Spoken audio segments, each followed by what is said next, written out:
All right, we're not getting anywhere with this. One more question that was in the news today. The Congressional Research Service. I'd never heard of them, but they're a nonpartisan group. They did an exhaustive study over the last 65 years.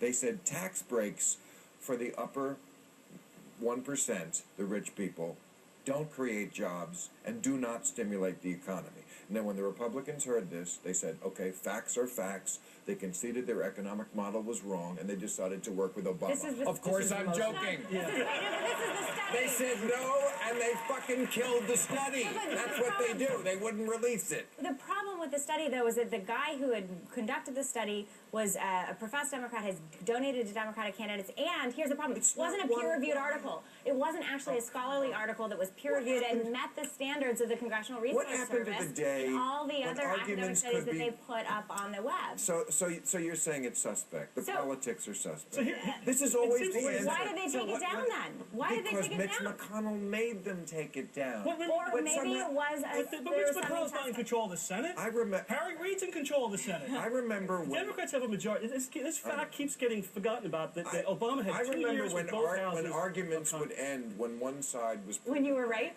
No, when one side. I mean, this is a nonpartisan research group. It's this is why my generation's turned off, by the way. I mean, the fact that we're debating that there's two sides to facts. There's really not two sides to facts. Thank you. I'm exhausted. So, I mean, and it's been, wait a second, there's not. And is manipulating, how does the average young person, by the way, who, and you can throw out all the bleak economic data you want, but who's underemployed or unemployed, how do they understand how manipulating the tax code and giving tax cuts to people at the upper 1% and top marginal rate, how is that going to give them an immediate job? Maybe over 15 years. We needed work yesterday. You just said. Not even over 15 years. Yeah. What creates jobs is having a healthy middle class who has spending power, and there's not an employer. There is no employer that ever hires anybody unless they have to. Yep. And the reason they have to is because their volume is going up and their people going They don't have to anymore. They can get him to work as an intern and not pay him at all. And by the way, the more